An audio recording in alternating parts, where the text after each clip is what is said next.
May 27, 2006. It is just before 6 a.m. Our documentary team is filming at the base of Mt Merapi, the most active and dangerous volcano in Indonesia. That day started like most mornings.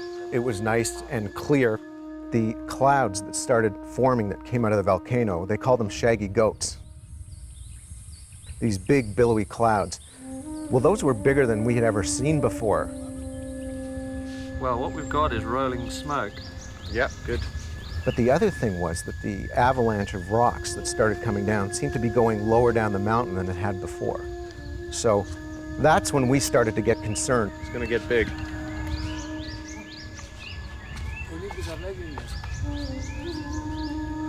Wow.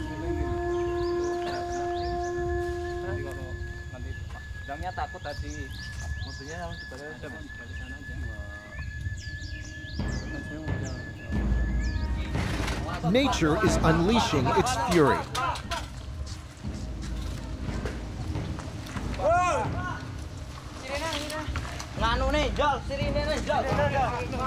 All of a sudden, everything just started shaking. It was actually quite frightening. It just felt like something really big was in the process of happening.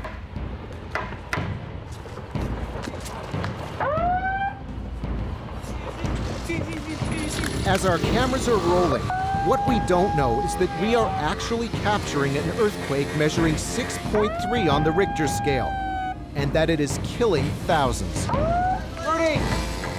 But we weren't thinking earthquake because everybody was so focused on what was going on top of the mountain that nobody was thinking about what was going on down below. And we were really scared, all of us, you know, to the point of almost panicking. I mean, this volcano, when it erupts, gives off gases and fragments of rock that are about 800 degrees Celsius.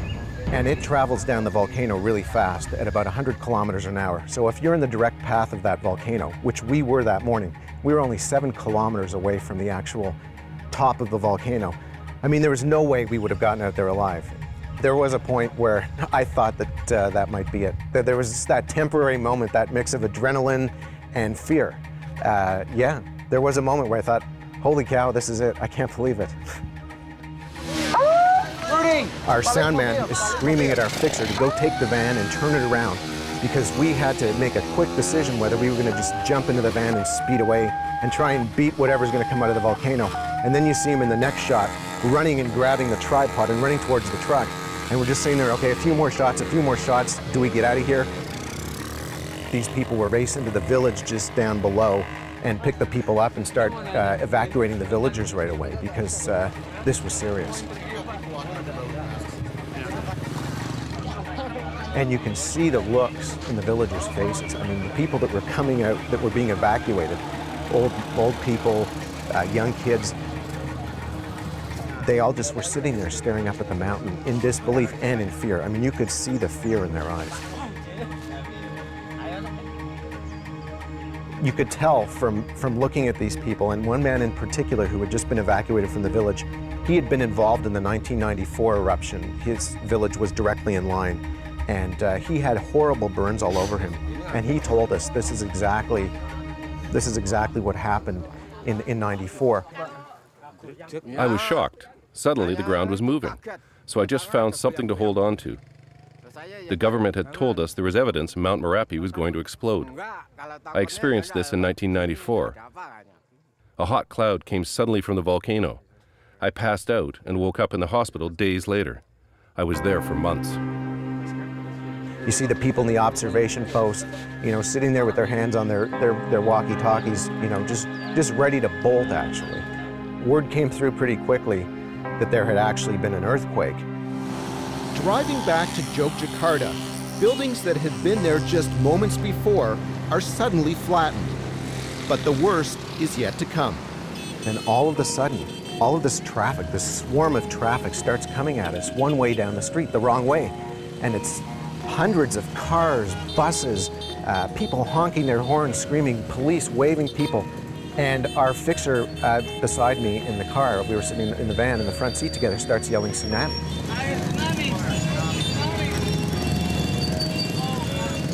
These people were panicking. They thought that a tsunami was on the way. And we later learned that the initial radio broadcast after the earthquake indicated that there was a tsunami. All the people that were out on the coast, which is about 30 kilometers away, came rushing into the city. So all of a sudden, about 45 minutes after the quake, there's this massive pandemonium in the streets. It was just unbelievable. No, let's get out of here. I don't want to die.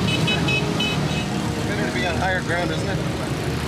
Now what happened was, after a few minutes, we finally figured out, oh, well, let's turn on the radio. And sure enough, the radio started broadcasting. Everybody calm down.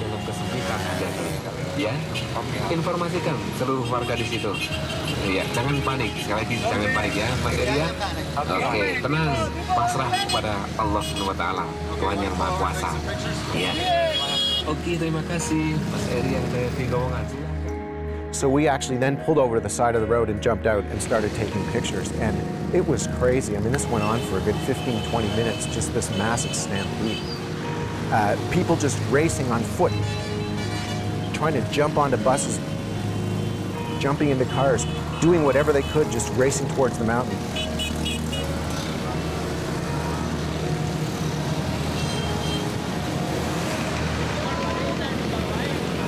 The people that couldn't get out of the city fast enough, that weren't part of this initial swarm, thought best, I guess, to get to higher ground. So there were these scenes of people on bridges. You know, hundreds and hundreds of people sitting on bridges, figuring that, I guess if a tsunami's coming, the best place to be is higher ground. The problem with that was, it was an earthquake. And being on top of a bridge in an earthquake is not a great idea. And eventually the police were coming through and telling people to get off the bridges because, you know, who would have known if they were even structurally, you know, safe at that point? You can see when we're driving down the road, you can actually see cracks in the sidewalk. You can see the effect that the earthquake had had. Bridges were probably not the safest place to be. At that point, we head to the center of Yojakarta to see the damage. The destruction is evident immediately. The earthquake has left its mark. This man had been walking outside of the building he works at when the quake hit.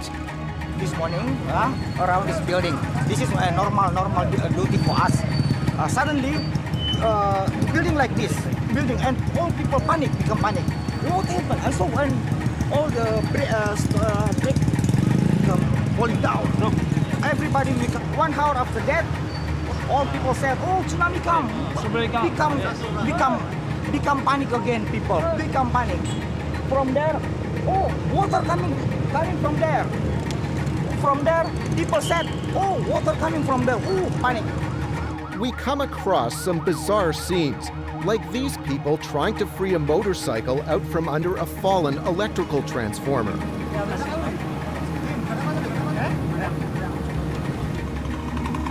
Early reports are starting to come in, indicating that several hundred people have been killed in the earthquake.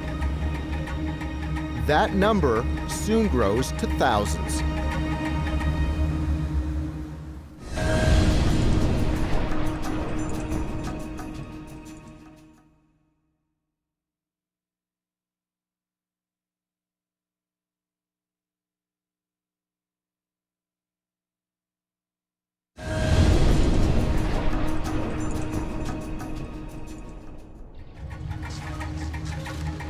Our documentary crew is in Yojakarta filming Mt Merapi, the most active and dangerous volcano in Indonesia, when the earthquake suddenly hits.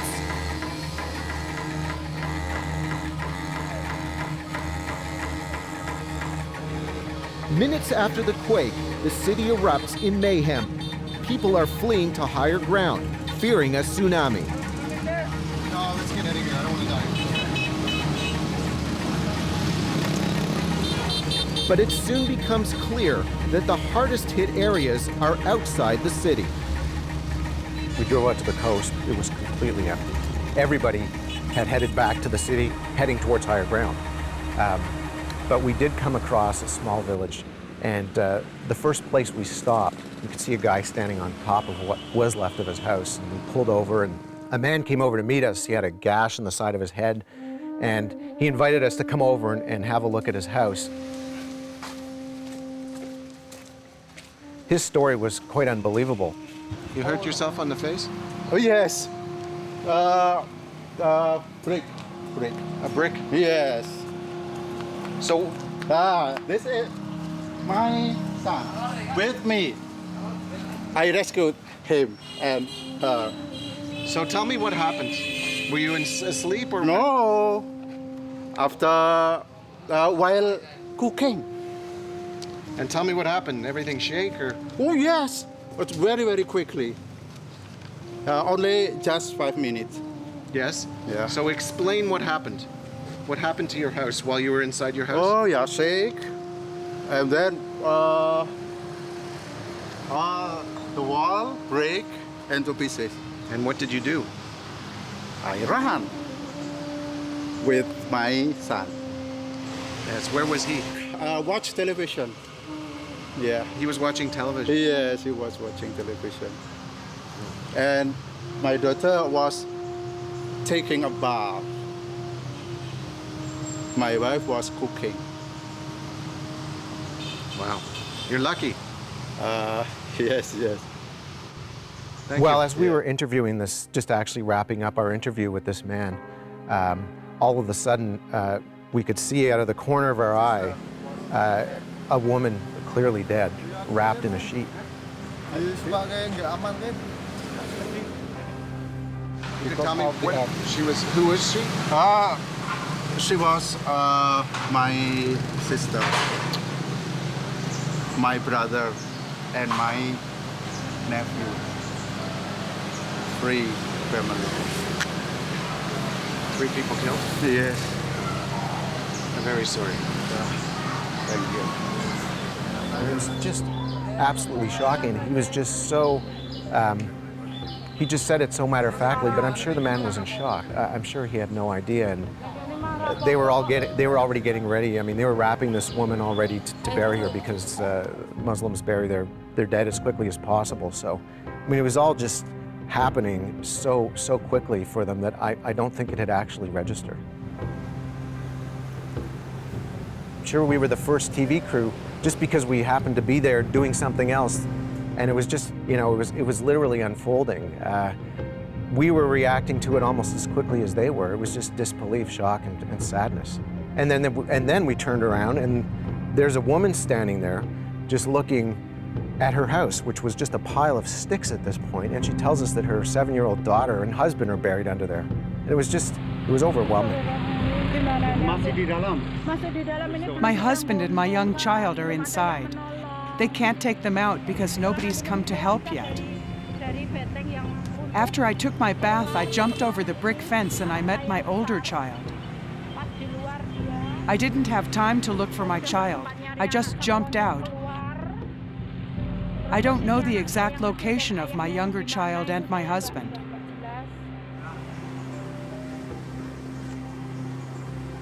By now, the death toll is climbing. We head back towards Yojakarta, where the hospitals are filling up. The first thing that was really strange was we just walked right into the hospital, and everybody was out on the lawn.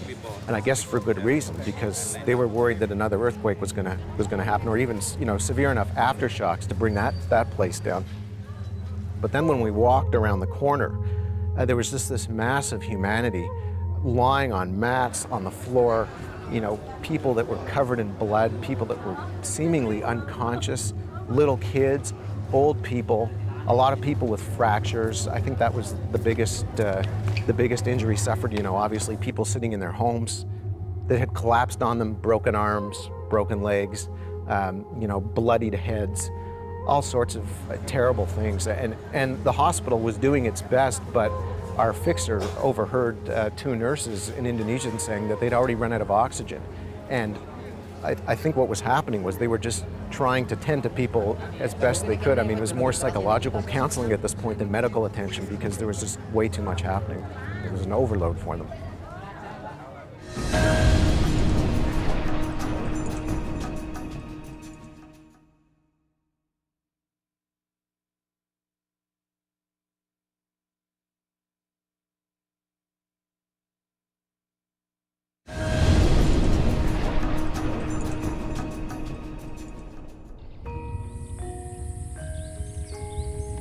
Indonesia is a unique and beautiful place, made up of more than 18,000 islands.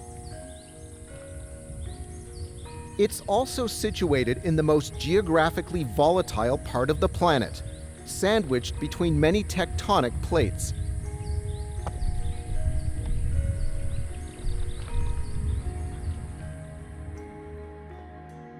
Indonesia is a very tough place to live because they live in this very unstable location. The boundaries of plates, they are subject to repeated earthquakes and repeated volcanic eruptions. Combined with their climate, it's warm, it's rainy, that actually lends itself to massive landslides as a result of the volcanic rocks, which weather very easily and so are subject to, again, these kinds of incredible hazards.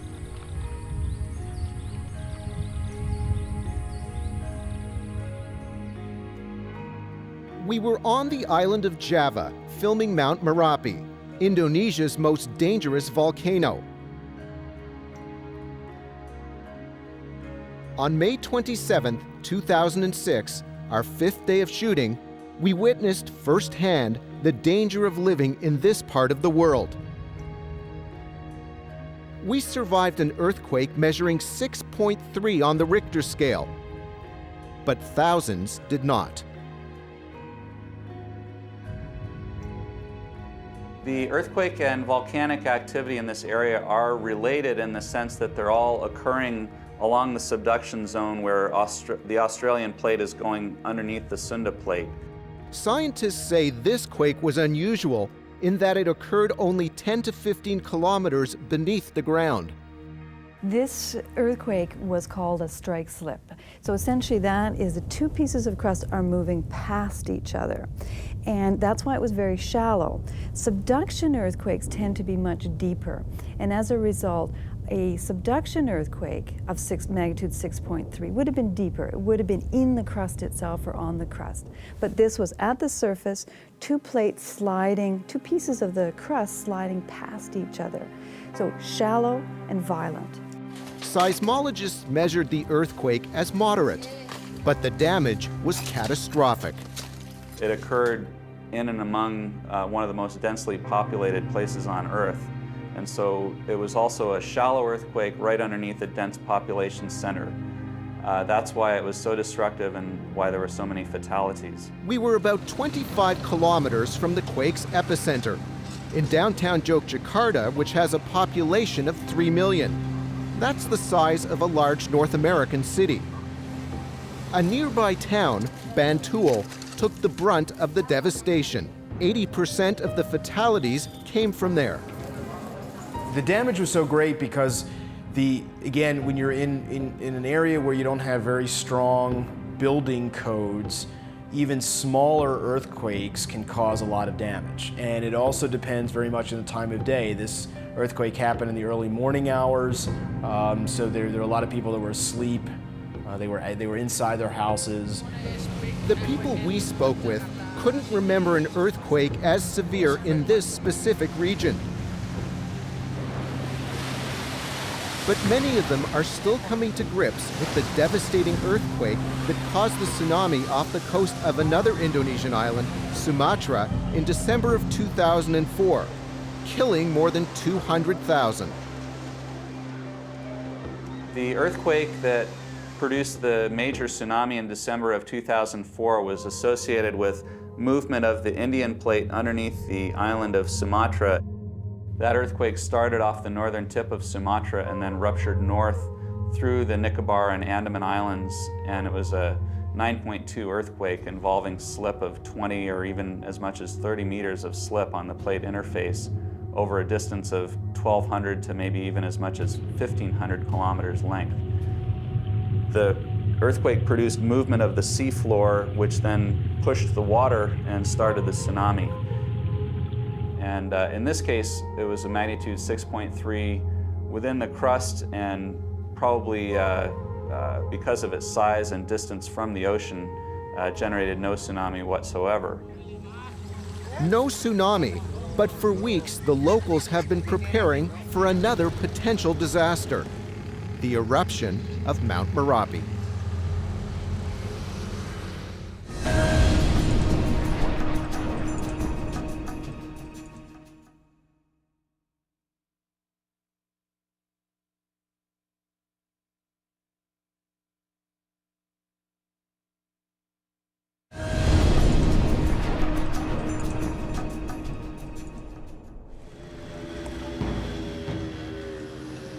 Mt Merapi has been erupting for millennia, killing thousands, inflicting horrible injuries and damage.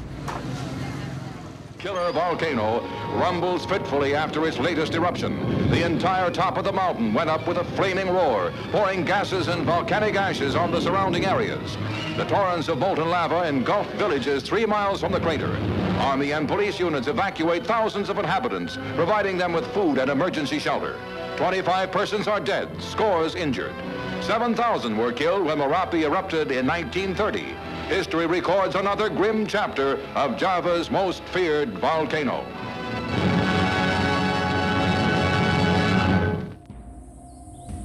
Three of the most famous or well-known eruptions in the early 1930s, it erupted in a very large way with pyroclastic flows and dome collapse that killed over 1,000 people. Many small eruptions since then. In 1994, eruption was another large one that caused pyroclastic flows that annihilated part of one of the villages, killed over 50 people in that eruption. We met up with Rudy Halamawan, whose house was in the direct path of the 1994 eruption. He was one of the lucky ones. Tapi belum terlalu besar. Around 10:45 in the morning, I heard rumbling from the top, and I didn't know what it was, so I looked for the source of the sound, and I found out it was a hot cloud. But it wasn't too big, so I moved to another place. Everybody was looking at the volcano. Everybody ran for safety, including me. We ran to the south, but I remembered I still had my family up there. My wife, my kids, and my parents. I went back home to let them know they should run for safety because I knew it was dangerous. I got there and we ran. But before we got very far, we felt this gust of wind. It was only for a second, but it was extremely hot. Then it turned dark, and we couldn't see anything. I was standing up, but then I felt pressure from all around me, and I ended up on the floor. It happened very fast. It didn't even go for 1 minute. I looked around, and everything was white and smoky. I thought it was a dream, but apparently it wasn't. I brought my kids and wife to the bottom where it was safe. They took us all to a hospital in Yojakarta. But my mother, father, wife, and child all died. So from 5, there's only me left. Rudy spent 50 days in the hospital where he was treated for severe burns. When he got out, he couldn't return home. The government declared his village off limits. It was too dangerous. So he moved a kilometer away from his old village. He still lives close to Mt Merapi and is very fearful of the latest eruptions. My feeling with the disaster this year is probably the same as 1994. I am very traumatized, but I'm trying to put that aside. I have to keep on living. That's the gamble that these villagers are willing to live with. We heard it time and time again. Early one morning, we visited the village of Barabadan, with Mt Merapi looming in the distance. Its bustling market as busy as ever. But it's not business as usual. Since Merapi started erupting, the alert level was raised to its highest, and people have only been allowed to stay during the day. At night, the village is evacuated. It makes for a very tense situation. On Monday, I was doing business in another village when Merapi erupted. I saw so many people running from there with bikes and cars that I got scared. I got goosebumps. As a normal human being, I'm scared when Merapi erupts. It's dangerous for people, but it is my duty as a soldier to help people. So if I run away, Who is going to save the people? I am not here out of my own will. I am stationed here. According to most volcanologists, people here have reason to be concerned. Each volcano is unique, and we don't have a very good picture of the plumbing system itself underneath every single volcano, but those processes of bringing the magma closer to the surface is something that we have to understand better, and that's something that we're looking at and trying to forecast a little bit better. But in short, once the magma reaches the volcano itself, what you see on the surface, once it gets to that level, there's almost certainly an eruption that will happen. And what we're seeing now at Merapi is the top of that magma column, the top of that plumbing system is actually at the surface in the form of a lava dome. And once a major eruption occurs, the fear is pyroclastic flow, the deadly hot combination of gas and rocks. By the time they arrive at the lower slopes, if they are big enough, they can have speeds of maybe 100 kilometers per hour, have temperatures of several hundred degrees centigrade. They would incinerate anything that is in their way. They would blow over or even blow away whole houses, cars, and kill people and animals instantly. As recently as in 1994, such a bigger one of this, such a pyroclastic flow came down this valley next to that hill, overspilled the rim, and went into the village, and there was a wedding going on, and about 70 people were killed. People just disappeared. They were never found. Some of them, at least. They just were incinerated and probably are buried somewhere in the deposits of that flow. We met one of the few survivors from that wedding. Marioto lives with his wife Cassiem on a quiet street not far from Mt Merapi. When it happened in 1994, I was going to another village to sell some vegetables to feed my family. It was 8 o'clock in the morning. My husband, Marioto, was going to help out at my younger sister's wedding. He was asked to boil the water for the guests. At 11 o'clock, the disaster hit. When I got to the evacuation place, I was looking for Marioto, but I couldn't find him. And apparently he couldn't run. The hot cloud knocked the house right on top of him, so the only way he could move was by slithering on the floor. They said the temperature was 860 degrees. There were about 25 in the house who were hit, but Marioto was the only one who was still alive from the whole house that was at the wedding. Marioto was treated in hospital for 5 months. After that, he needed another 7 months of therapy. Marioto can't work properly like he used to. He hasn't worked since. So for the family needs and for the kids, I'm the only one who takes care of them.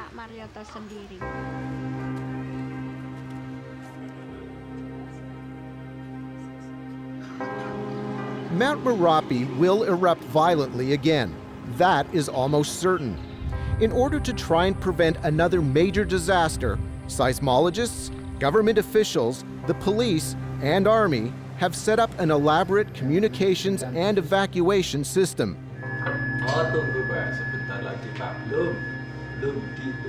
At the main seismographic lab in Yojakarta, they are constantly monitoring the activity on Mt Merapi.